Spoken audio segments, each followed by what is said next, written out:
Hi guys, tayo po ay mag-bodol fights ngayon. Bodol fights daw.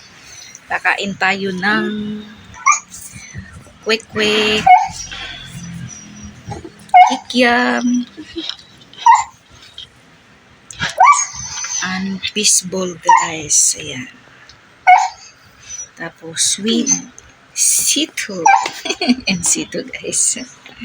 Ayan, kain tayo guys.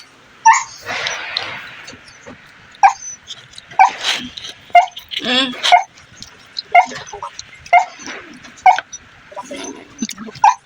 langaw pa talaga, sumasabay pa yung langaw sa pagkain.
Guys, ay magluto ng gulay.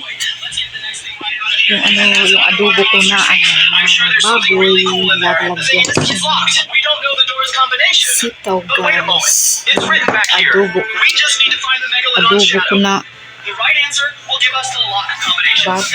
samahan ako guys magluto. Luto guys.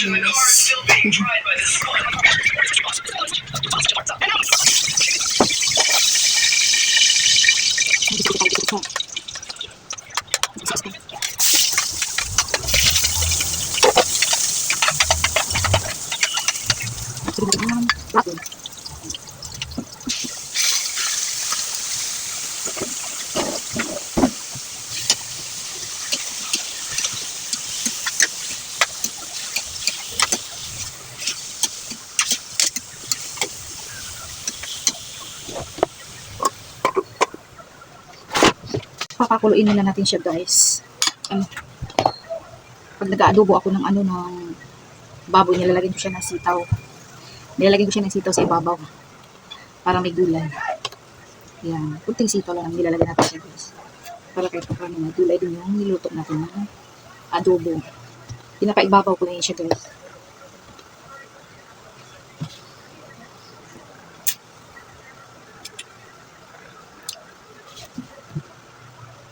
Papakulo ko pa natin. Nilagyan ko rin siya guys ng ng pork cubes. Kasi pag naglalagay ako ng pork cubes, di na ako maglalagay ng yung magic sarap. Di ko na siya nilalagyan. Pag naglalagay ako ng pork cubes, hindi na ako naglalagay ng magic sarap kasi madubli na yung yung nahalo natin mga seasoning. Kaya okay na to siya. No pork cubes. ano lang naman yun guys, pag nagluto tayo, sa atin lang naman yun kung anong gusto ilalagay natin. Napagitna talaga itong termos. Termos na malaki na pagitna talaga sa akin. Yan siya. Sikip kasi ng ano namin guys, misa.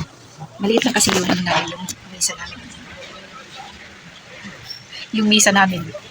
Hindi na misa, lagayan na yun ng mga anik-anik dito sa loob ng kusina.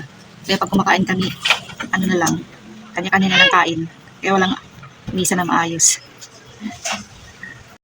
Ready na guys yung ating adobo na may sitaw. Ayan siya guys. Ibabaw ko lang siya guys. Yan siya.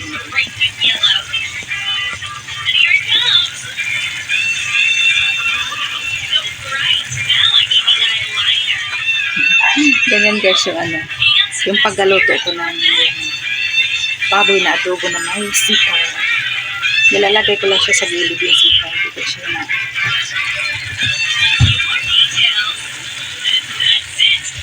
Diba? Ganda tignan. Guys, thank you sa panonood ng video ko guys. Salamat. See you tomorrow. Bye bye.